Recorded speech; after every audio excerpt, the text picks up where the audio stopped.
সবচেয়ে দুঃখ পেয়েছি যখন প্রশাসন এসে পিছনের 6টা মাইক বন্ধ করে দিছে।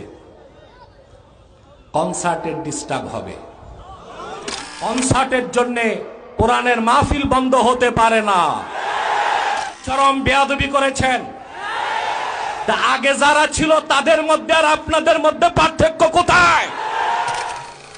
আপনারা জানেন আজকে সিলেট মহানগরে দুই পাশে 2টা গানের কনসার্ট হচ্ছে, আর এখানে আল্লাহর কোরআনের মাহফিল হচ্ছে।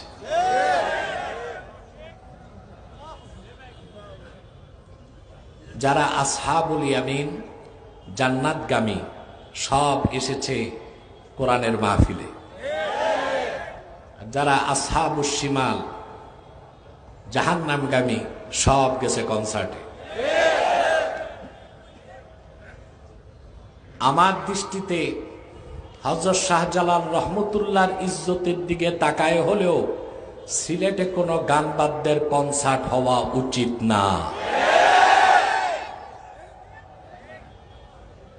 আপনি আমার সাথে একমত?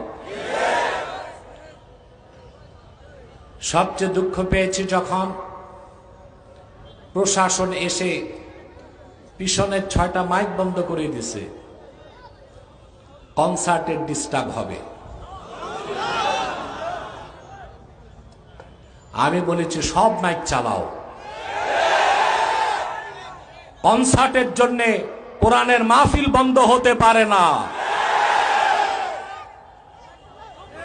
এ হচ্ছে 360 আউলিয়ার বাংলাদেশ, শাহজালালের বাংলাদেশ, শাহ ফারহানের বাংলাদেশ, শাহ কারামত আলীর বাংলাদেশ, শাহ মাখদুমের বাংলাদেশ। আমার কমিটি কোন ধরনের দ্বন্দ্বে যায় নাই, হরেনগুলো বন্ধ করে দিয়েছে। আমরা সংঘাত চাই না, কিন্তু আপনারা চরম বেয়াদবি করেছেন। তা আগে যারা ছিল তাদের মধ্যে আর আপনাদের মধ্যে পার্থক্য কোথায়?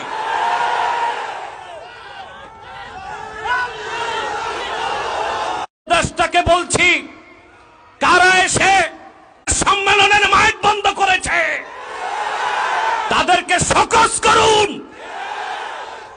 উপযুক্ত শাস্তির ব্যবস্থা করুন। বাংলাদেশের মানুষ এইরকম ন্যাক্কারজনক দৃষ্টতা মেনে নিবে না ভবিষ্যতে আরেকবার।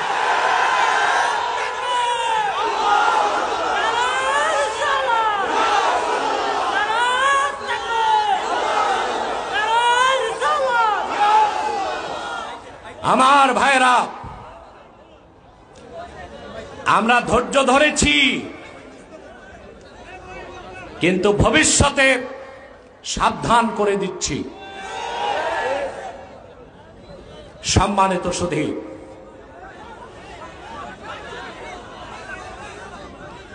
বসে সম্মানিত সুধী, আপনারা যা এসেছেন এখানে আসার পেছনে পার্থিব জাগতিক কোন স্বার্থ আছে?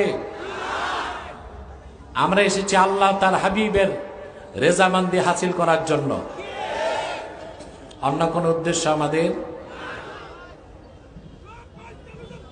এখানে এসেছেন প্রতি শ্বাসে 10টি নেকি পাচ্ছেন, আলহামদুলিল্লাহ বলেন।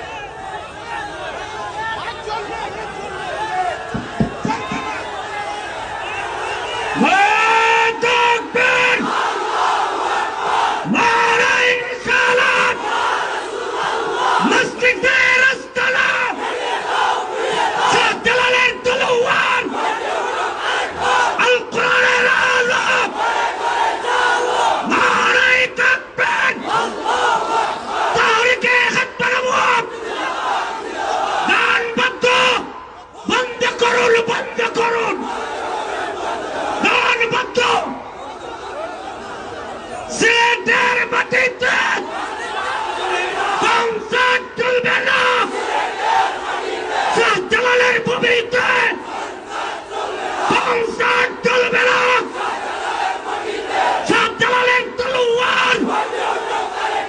বসুন, বসুন। সম্মানিত সুধী, আপনারা ধৈর্যের সাথে বসুন। যান।